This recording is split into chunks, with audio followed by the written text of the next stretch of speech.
Johnson had him park by his Quonset hut office and walked him to the scrapyard where about 30 impatient men were gathered, sitting on some wooden bleachers. Hurry up and wait, it was the story of their military lives. Rolie stepped to the center of a large open space on the ground near a crane. A road passed through here, and it appeared to be a delivery point for the yard. The lieutenant now was all business, and he fell into the job at hand easily, having given this speech 1,000 times. He found it a little irritating that the crane had been left running, but it was easy enough to raise his voice to be heard over it. It made him feel a little bit manly, barking orders at these roughneck Marines in a loud voice. He introduced himself and went right into his speech. In the back of his mind he noticed several Marines looking behind him but ignored them as he went into some fine points in his talk. Abruptly he noticed that most of them were looking just over his head, and Rolie glanced up startled at what he saw. There was a huge magnetic scrap iron collector common to scrap yards poised about 4 feet over his head, held in place by the noisy crane he was talking over. At that instant the motor in the crane was gunned and electricity crackled as the generators poured juice into the magnetic coils of the collector. What happened next nobody, including the crane operator, expected. He was simply following the orders he was given by a WM major that morning. The Sissy lieutenant's odd-feeling clothes jerked upward as small bits of iron sewn into the fabric were caught in the magnetic field of the collector. Rolie started to panic and tried to move out from under the large flat disc, but his feet were almost leaving the ground and he had no traction. He could hear ripping as the seams of his uniform started to give way. This was why it felt so flimsy. The seams were hardly enough to hold his clothes together.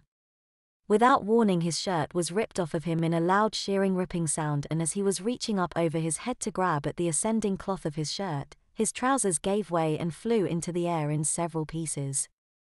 Rolie stood there wearing his marine piss-cutter cover, his hat, black socks, and nicely spit-shined shoes.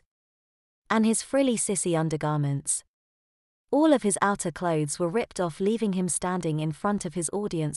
At first he tried to cover his lacy top with his arms, then his flirty panties with his hands, then back to his top when it occurred to him that he should just get the hell out of there. The Marines stood almost in unison and cheered.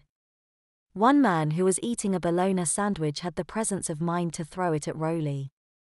The wind caught it just right, the top slice of bread flew up and knocked his cover off, the bottom slice hit him smack in the face and stuck from the mayonnaise smeared on it.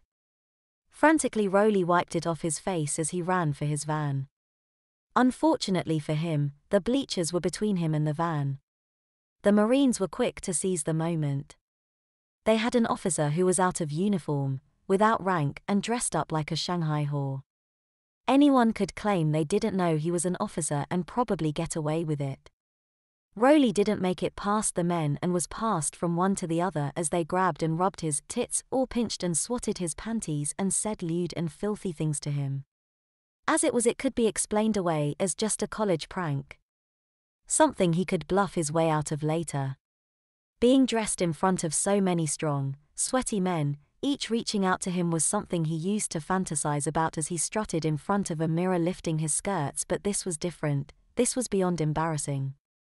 Rolie wanted to die. He wished a sniper in a tree would pick this moment to turn his brains into jello pudding. A voice yelled, "Look! Ha ha ha ha ha, look at that. He's got wood. Or at least a splinter." With superhuman strength Rolie broke free and sprinted past the captain, who watched the entire event with an open mouth and round eyes. The van sat there, hardly appearing to get closer at all despite the efforts of the runner.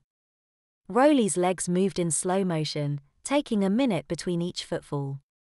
The cat calls over his shoulder such as "Sissykins, need some, pansy, what a pansy. Is that you, Nancy?" and "idiot," followed him to the van. When he finally reached the vehicle, he threw open the door and spun the tires in the dirt as the van wheeled around and out the gate. The Sissy bear buzzed and came to life again. "New orders have just come in, prissy Sissy.